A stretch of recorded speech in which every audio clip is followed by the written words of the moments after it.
Já estamos de volta ao vivo no nosso Tá Na Hora e começa nesse instante a resenha com a participação dos jornalistas John Coutrin e Ricardo Marques, que já estão aqui dividindo tela. Senhores, boa noite para vocês. Boa noite, Olavo. Boa noite, Ricardo. Boa noite a todos. Te agradeço a audiência. Acompanhei vocês até finalizando a semana com a gente aqui. Muito obrigado. Ricardo, boa noite. Boa noite, Olavo. Boa noite, John. Boa noite a todos, né? O pessoal que acompanha a gente aí pelas TVs, né? A TV Difusora de São Luís, a TV Difusora de Imperatriz, a TV Difusora de Caxias, pessoal que acompanha pelas rádios, né? A Rádio Difusora News aqui em São Luís, a Difusora 103.3 aí de Caxias, é sempre muito legal. Agora nós também estamos chegando em Santo Inês, né? Tem uma rádio lá. O grupo Difusora está numa expansão aí, pessoal, só para título de informação rápida aqui. Serão mais 51 emissoras de rádio difusora FM, mais 51 emissoras de rádio Difusora News FM também, e uns canais mais de TV também, né? Quer dizer, o Maranhão 100%, hoje eu penso que a difusora já chega em mais de 80% do território maranhense, né? Agora com essa expansão vai fechar aí 100% a maior rede de comunicação do Nordeste, né? Muito bacana. E agora 2026 promete aí muitas novidades que logo a gente conta para o nosso telespectador. Simbora, minha gente. Eu queria mandar um alô aqui para uma pessoa que disse: você nunca leu minhas mensagens, tá bom? Olha aí. Mas não botou o nome. Quando eu clico aqui, eu boto, tem Deus é meu juiz, mas não tem nome.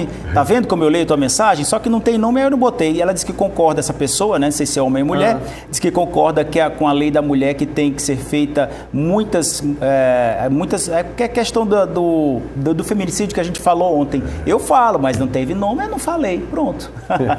Mas manda o nome que a gente fala e a cidade também. A Justiça do Maranhão decidiu suspender a lei que aumenta o salário do prefeito da capital. Quem pode mudar os rumos dessa novela agora é o STF, John.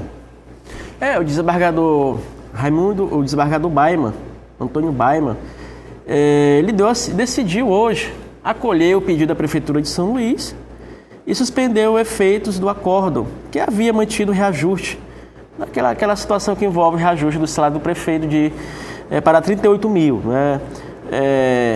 E isso por conta daquela situação que a gente já explicou, do teto, do salário do prefeito, que incide aí sobre a remuneração dos auditores, controladores do município de São Luís. E agora o que acontece? O município recorreu lá no TJ Maranhão, o desembargador Baima acolheu os pedidos, inclusive as justificativas.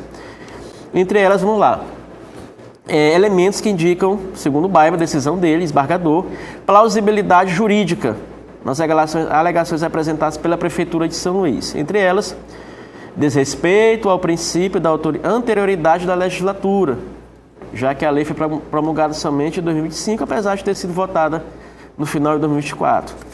O magistrado também, o desembargador Baima, destacou falhas no estudo de impacto financeiro e a utilização de emenda para alterar uma lei já promulgada, fatores que, segundo Baima, reforçam a necessidade de suspensão. Ele também ressaltou ainda o risco do dano financeiro ao erário. O reajuste poderia gerar impacto expressivo nas contas públicas, criar passivos retroativos e afetar o teto remuneratório do funcionalismo. Caso a lei seja futuramente declarada inconstitucional pelo STF, os valores pagos dificilmente poderiam ser recuperados, o que justificou a intervenção imediata. Né? Agora esse processo vai para o STF. Até lá, o aumento salarial do prefeito Eduardo Braga não tem validade, né? Permanece sem validade, permanece acho que os R$25 mil que ele recebe hoje, né? Não vai para 38 mil. Bom, isso já era esperado, a gente lembra da fala do Paulo Vitor, presidente da Câmara, foi basicamente os mesmos argumentos aqui utilizados. O caso vai para o STF, importante dizer em relação a esse estudo de impacto financeiro orçamentário. Não está previsto no orçamento ainda desse ano. Isso poderia provocar, né, um prejuízo para a Prefeitura de São Luís, teria que ser colocado no orçamento, tem que ter esse estudo de impacto financeiro. E a decisão, portanto, do desembargador, eu entendo que é uma decisão correta do ponto de vista técnico, né, jurídico, neste momento. mas precisa ainda ser analisada pelo STF, pelo Tribunal Federal. Vamos aguardar como é que a Corte Superior se manifestará em relação a esse caso, mas não deixa de certa forma ser, no momento, uma vitória do prefeito Eduardo Braide, né? Recorreu, por enquanto, uma vitória que ele obtém em relação a essa situação. Isso. Mandar aqui um alô, um abraço para o seu Abide Simão. Não botou aqui qual é a cidade, mas muito obrigado, seu Abide Simão. Valeu, brigadão pela audiência de todos os dias. É Abide ou é Adib? Abide, eu acho que é. Eu tenho um amigo chamado... Adib. Adib. Adib. É Adib. Adib. Adib Simão. Adib. Se for Adib Simão, lá de Caxias, é meu amigo. É 99 o número dele, acho que é de lá. Pai da minha cunhada Fabiana. Olha aí, ó. Te mostrar até a foto dele aqui, ó. Tem a foto no zap, olha aí, ó. Ele mesmo. Olha aí. É ele mesmo, rapaz. Aí, com a família toda. Tá aí, grande com a família Adíbio. toda, rodeado de mulheres. Grande beijo, meu irmão. As filhas. Tá aí, tá. Então, abraço pra ti, viu? E ó, ex-prefeito, a gente segue aqui com informação. Rapaz, o pessoal de Caxias todo mundo ligado aqui, né? Que bom. Ex-prefeito condenado o ex-prefeito de Esperantinópolis, que foi condenado a 8 anos e 4 meses de detenção e começa com regime fechado.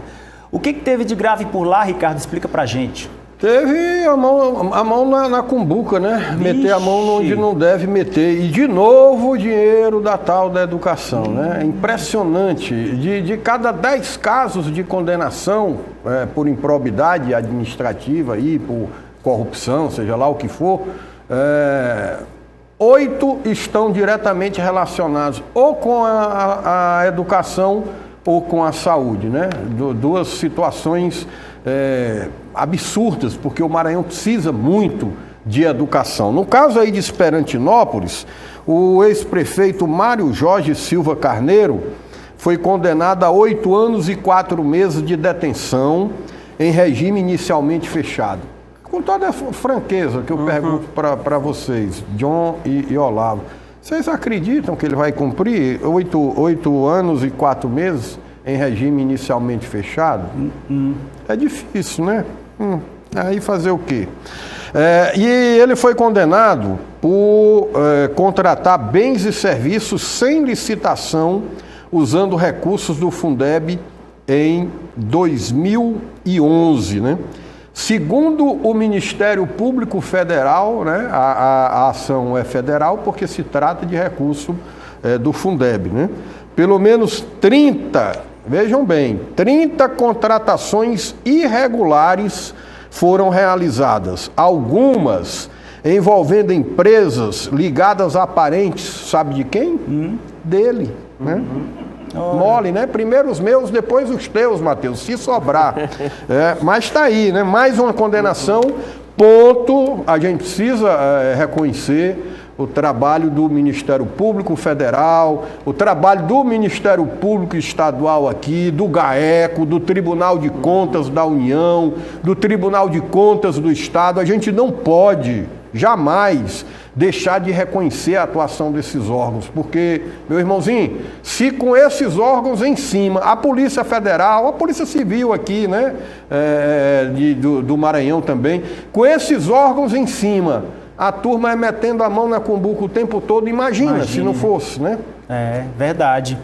Quem também está mandando um alô para ti é Francisco Magalhães, lá da cidade de Imperatriz. Está dando aqui um abraço, meu amigo Ricardo. Faz audiência grande aqui, o Ricardo traz muita gente aqui, ó. Tem gente já relaxando, se preparando para assistir o melhor jornal do Maranhão. Isso foi antes. Luiz Carlos do Maiobão, valeu, brigadão aí pela audiência.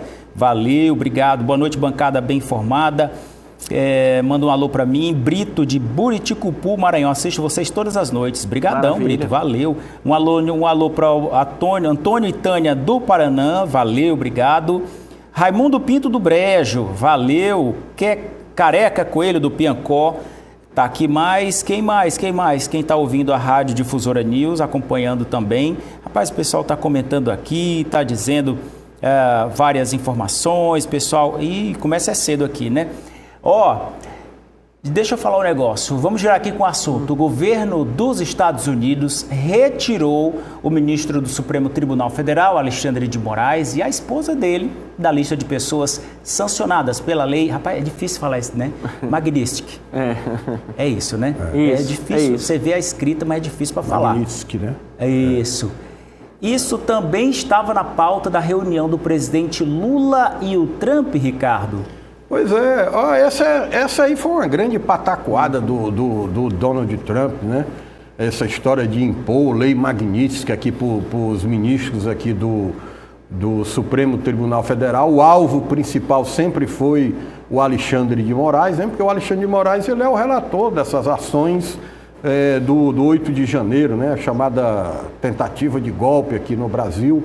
E aí ele virou o alvo principal, né? Mas aí não teve efeito nenhum para ele, né? Talvez ele tenha deixado de ir 2, 3 vezes a mais lá nos Estados Unidos por conta dessa lei. Agora, volta o bom senso, né? Volta a boa relação com o Brasil, já vem sendo costurado já há dias. Só que isso aí também não é graça do Trump, não, né? Os Estados Unidos leva a vantagemzinha dele também nessa negociação aí. Tem a tal daquela terra, como é o nome, John? Terras... minerais raros, né? Minerais raros, né? Que o Brasil tem e que os Estados Unidos precisa de mais, porque é o que faz a tal da tecnologia, né, do mundo hoje, os aparelhos celulares, essa coisa de satélite, tudo precisa desses minerais e a gente tem aqui a dar com pau, né? Então, por isso também há esse afrouxamento lá do Donald Trump. Não é porque o Donald Trump da noite para o dia virou bonzinho, não. É a relação. Agora, a gente precisa colocar também o outro lado, né? É interesse. O Trump tem que defender os interesses do país dele. O nosso, quem tem que defender é o Lula. Então, é do jogo. O Alexandre de Moraes sai muito forte dessa situação. Ontem, um levantamento feito, salvo engano meu, pelo jornal The New York Times, que é um dos mais importantes do planeta, né? Colocou o Alexandre de Moraes na relação das figuras mais influentes do planeta em 2025, né? O Xandão tá bem, né? Às vezes eu concordo com algumas ações dele, outras não, às vezes sim. Tá aí então, só para esclarecer, a lei Magnitsky é um instrumento utilizado pelo governo norte-americano para punir estrangeiros acusados de violações de direitos humanos ou corrupção. Moraes havia sido incluído nessa lista de sancionados em julho deste ano, John. Alguns avaliam, né, entenderam que foi porque foi um gesto por conta da aprovação da dosimetria, mas o que os bolsonaristas queriam era anistia, não era dosimetria. Era anistia completa, não é para tirar o Bolsonaro da cadeia. É para que ele não fosse para a cadeia. Mas foi um passo inicial, foi a dosimetria, né? Eles vão tentar mais na frente incluir a anistia. Alguns entendem dessa forma, mas eu entendo mais também a questão econômica. Os Estados Unidos também não passam por uma situação muito boa econômica, né? E o Donald Trump tem os interesses dele também. Entre gostar de Bolsonaro e os interesses próprios dos Estados Unidos, os interesses econômicos, o Trump fica com os interesses econômicos. E aí é o que pesa na relação, né? Certamente o Brasil, nessas conversas que o Lula tem mantido e também os representantes, tá havendo negociação, troca, não é? O Ricardo falou de terras raras, minerais, né? Tem outras coisas também, inclusive talvez compromissos firmados em relação à questão da liberdade de imprensa, que eles têm colocado, mas empresas dos Estados Unidos têm reclamado disso, talvez o Brasil possa ceder. Tem uma lei, né, relacionada às redes sociais, né, Ricardo, também, que ainda não foi votada, isso tudo tá em pauta, né? E vai continuar, mas tem um detalhe importante, né? Precisa o Donald Trump também tirar a taxação de 40%, algo em torno de 30% ainda de produtos brasileiros, né? Precisa tirar ainda a taxação, tirou de alguns, mas ainda precisa avançar mais. A 22% a 30% ainda é super taxado dos produtos brasileiros. Por enquanto, o John tem razão, por enquanto o Trump tirou só da parte que estava doendo deles, né? Exatamente. Esperto ele, a gente tem que ficar de olho ligado lá, de olho aberto. Deixa eu mandar, você falou agora há pouco de expansão da Difusora, quem está acompanhando a gente lá em Teresina, no Piauí, é o meu amigo Murilo Lucena, repórter, a gente trabalhou aqui na outra emissora juntos, ele foi embora, está lá no Piauí, voltou para a terra onde ele começou lá a vida profissional e está acompanhando, botou aqui a imagem, olha que legal. Que bacana. Valeu, brigadão Murilo, um abraço para ti, para Jandira França, e é tanta gente que eu não mandei abraço ontem que está aqui mandando, a Eidilana, a Elidiana, eita meu Deus, acabou. Acabou. E para todo mundo que está aqui. De novo ele não leu o recado da dona Nenê. Não leu. Segunda-feira a gente volta ao vivo aqui na Difusora. Beijo grande, beijo na família. Tchau.